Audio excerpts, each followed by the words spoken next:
kalau kita baca cerita tentang Mus'ab bin Umair ini, teman sekalian, dia berasal dari kabilah Bani Abdiddar, ya, orang tuanya, emaknya kaya raya, ya.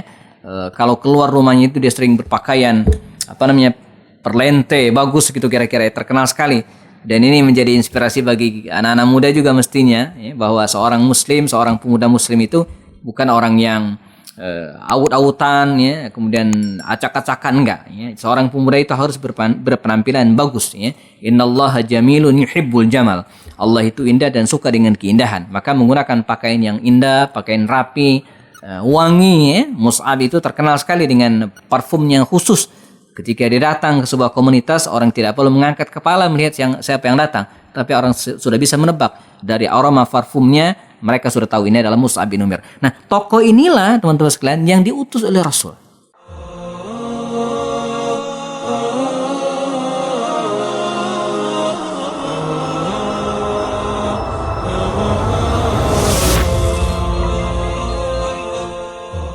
Assalamualaikum warahmatullahi wabarakatuh. Innal hamdalillahi nahmaduhu ta'ala wa nasta'inu bihi wa nastaghfiruh.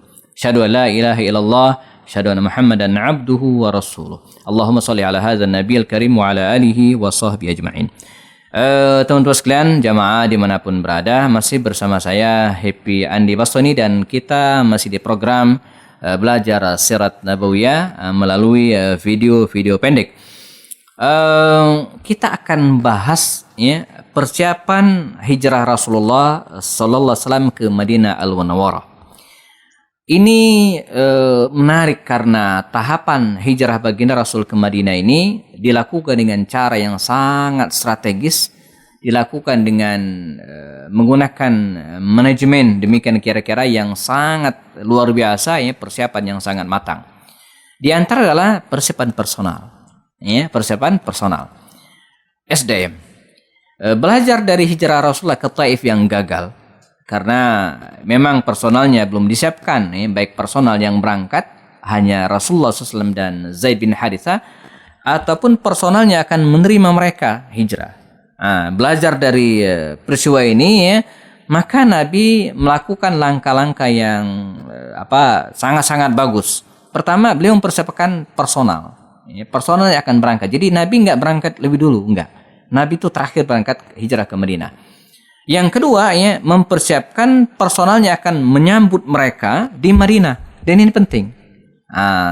Kita sudah bahas pada pertemuan sebelumnya, sudah ada 6 pemuda yang siap menerima Rasulullah SAW ketika berhijrah ke Madinah. As'ad bin Zarara dan kawan-kawan. Oke, ya. Nah, setelah 6 pemuda ini masuk Islam, teman-teman sekalian, tahun berikutnya mereka datang lagi, ya. Mereka datang lagi menemui baginda Rasulullah SAW, tapi tidak berenam, ya. Setelah setahun itu, ya, mereka berhasil mengajak teman-teman dekatnya gitu kan. Dan tadinya mereka akan berangkat ber-13, ya. Namun, ya, satu gagal berangkat, tidak jadi berangkat. Akhirnya yang menemui baginda Rasul itu ada 12 orang, ya. Nah, 12 orang inilah yang menemui baginda Rasulullah SAW, bertemu di satu tempat yang sangat rahasia yang kita kenal dengan daerah Mina, ya, di daerah Aqabah, ya, di daerah Mina. Mereka janjian dengan baginda Rasul dan ketemu beliau, ya, di malam hari yang sepi, ya, mungkin bayangan hari mungkin jam 2-an mungkin gitu, ya. Ini untuk menghindari hal-hal yang tidak diinginkan, ya. Untuk menghindari hal-hal yang tidak diinginkan karena kondisi yang belum memungkinkan untuk terang-terangan pada waktu itu. Ya, apalagi kalau ketahuan tokoh-tokoh Quraisy, wah ini bisa bahaya gitu, ya. Akan mengganggu hubungan bisnis mereka satu sisi dan tidak menutup kemungkinan mereka akan ditahan. Ya. Maka 12 orang pemuda ini ketemu baginda Rasulullah di sebuah tempat namanya Aqabah di daerah Mina dan dialog dengan baginda Rasul, ya. Kemudian secara diam-diam pada puncaknya mereka menyatakan kembali masuk Islam di hadapan Rasulullah SAW. Dan bukan hanya masuk Islam, tapi juga mereka menjalin ikatan, ya, yang kemudian kita kenal dengan al-bai'ah, sumpah setia kepada Rasul Sallallahu Alaihi Wasallam. Ya. Jadi mereka membaiat Rasulullah, menyatakan sumpah setia. Ubadah bin Samit radhiyallahu anhu yang menuturkan peristiwa tersebut disebutkan dalam riwayat, bayana Rasulullah sallallahu alaihi wasallam, kami membaiat baginda Rasul sallallahu ya, dalam al-bai'atul aqabatil ula, dalam bai'at Aqabah yang pertama, ya, terjadi sekitar tahun ke-12 kenabian, ya. Apa isi bai'at? Ya, pertama kata beliau, alla nusyrika billahi syai'an, ya. Alla nusyrika billahi syai'an, untuk tidak mensekutukan Allah. Ini bai'at pertama isinya, ya. Tidak boleh, tidak akan mensekutukan Allah Subhanahu wa taala. Yang kedua adalah wala nasriqa, dan tidak juga mencuri. Tidak mencuri. Kemudian yang ketiga adalah wala nazni, dan tidak juga berzina. Ya. Kemudian yang keempat adalah wala naqtul auladana, atau wala naqtul auladana, dan tidak juga membunuh anak-anak kami. Ya. Kemudian yang berikutnya adalah wala na'ti bibuhtanin naftari bihi min baini aidina wa arjulina, dan tidak juga, kata Ubadah bin Samit, ya, berbuat dusta, bohong. Jadi tidak boleh bohong yang mengada-ada, ya, di antara tangan ataupun kaki kami, maksudnya yang mereka lakukan, ya. Dan kemudian yang terakhir, yang berikutnya adalah wala nasiyahu fi ma'ruf, dan tidak mendurhakai beliau Rasulullah SAW dalam hal yang ma'ruf, dalam hal kebaikan.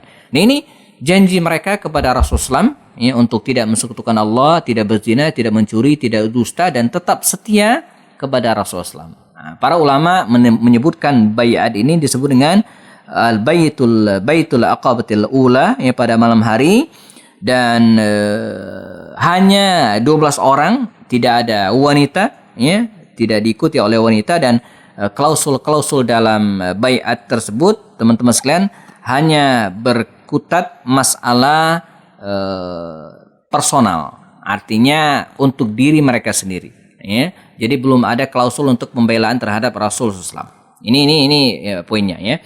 Maka mereka pun akhirnya kembali ke Madinah Al-Munawwarah, 12 orang ini tadi, ya, 12 orang.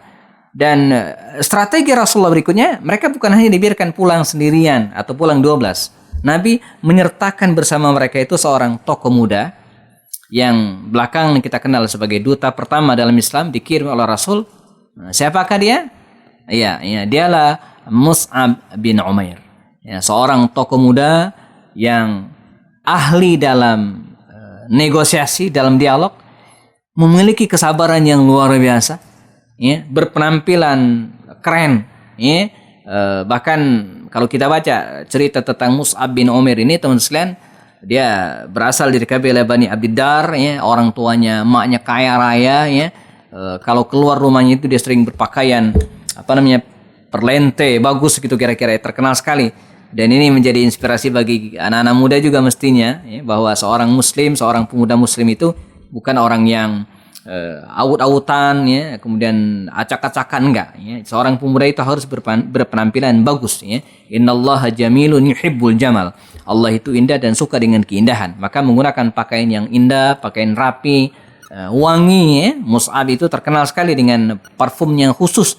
Ketika dia datang ke sebuah komunitas, orang tidak perlu mengangkat kepala melihat siapa yang datang, tapi orang sudah bisa menebak dari aroma parfumnya. Mereka sudah tahu ini adalah Mus'ab bin Umair. Nah, tokoh inilah, teman-teman sekalian, yang diutus oleh Rasul, ya, bersama dengan 12 pemuda dari Madinah ini. Dan berangkatlah dia ke Madinah beserta dengan 12 anak muda ini. Dan tinggal di rumah As'ad bin Zararah sebagai utusan Rasulullah, perwakilan Rasulullah. Setahun lamanya kemudian, ya, dia berhasil, ya, Mus'ab ini berhasil mengembangkan dakwah di Madinah Al-Munawwarah. Sampai kemudian, ya, di tahun berikutnya, tahun ke-13 kenabian, ya, mereka datang lagi di bulan Zulhijjah kira-kira ke Makkah Al-Mukarramah, janjian bertemu dengan Rasul sallallahu alaihi wasallam. Ya, kalau sebelumnya 6, 12. Nah, sekarang, ya, mereka datang 70. 70 orang laki-laki dan 2 orang wanita.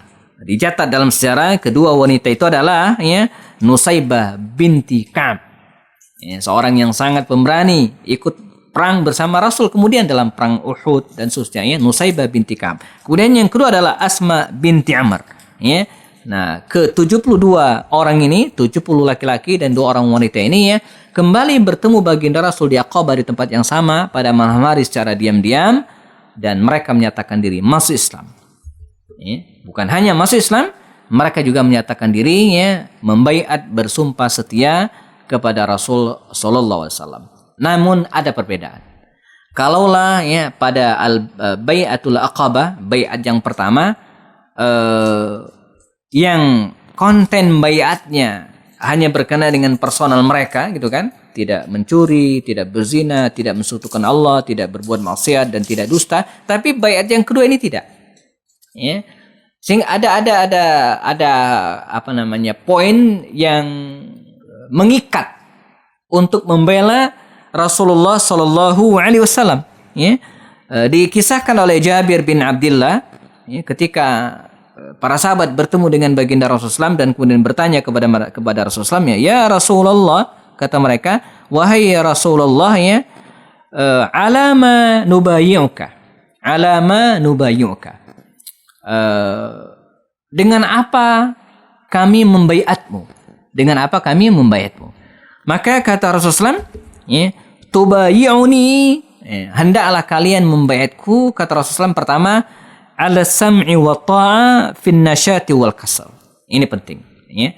Kalian membaiatku agar as-sam' wa ta'a, agar mendengar dan taat. Jadi bukan hanya mendengar ya. Sami'na wa ata'na, mendengar ucapan Rasul, perintah Rasul dan taat. Fin nasyati wal kasal. Ini luar biasa.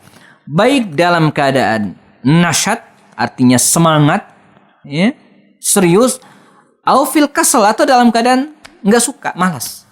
Ya, dalam dua kondisi ini ya.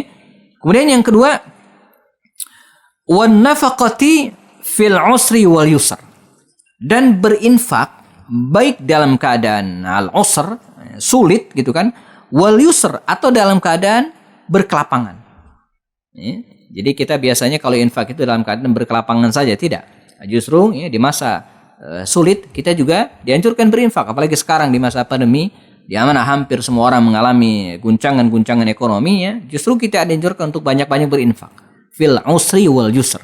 Kemudian yang berikutnya kata Rasulullah, wa 'alal amri bil ma'rufi wan nahyi 'anil munkar, dan untuk melaksanakan amar ma'ruf dan nahi munkar ya, ngajak orang untuk melakukan kebaikan dan mencegah orang-orang untuk melakukan kemunkaran. Dan ini juga penting ya, banyak di antara kita yang mampu melakukan amar ma'ruf ya, ngajak orang untuk melakukan kebaikan, sholat berjamaah, tapi sangat sedikit di antara kita yang bisa menegakkan ya nahi munkar ya, mencegah dari kemunkaran ya. Nah yang berikutnya kata Rasul apa?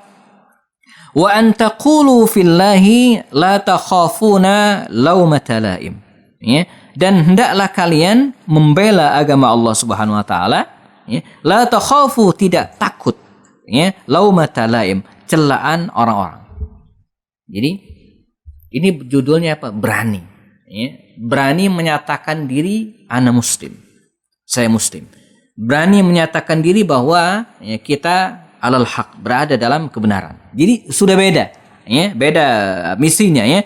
Kemudian yang tak kalah penting juga kata Rasulullah, dan ini poin dari baiat ini ya, wa ala an tansuruni idza qadimtu alaikum, dan hendaklah kalian menolongku ya, tansuruni idza qadimtum ya, alaikum, ketika suatu saat nanti saya datang ke Madinah menemui kalian ya, wa tamna'uni mimma tamna'una minhu anfusakum wa azwajakum wa abna'akum wa lakumul jannah, dan kalian juga berjanji kata Rasulullah SAW untuk melindungiku ya, sebagaimana kalian melindungi diri kalian sendiri, istri, anak-anak, walakumul jannah, dan kalian akan dijanjikan surga. Nah, ini disebut oleh para ulama dengan bai'atul aqabatil tsaniyah, dan dikenal dengan al-bai'atul harbi. Ya, jadi bai'at perang. Jadi siap membela Rasul. Maka di satu sisi teman-teman sekalian, kita melihat salah satu bentuk kecerdasan Rasul bahwa beliau sudah menetapkan akan hijrah ke Madinah dan belajar dari kisah hijrah ke Taif yang gagal.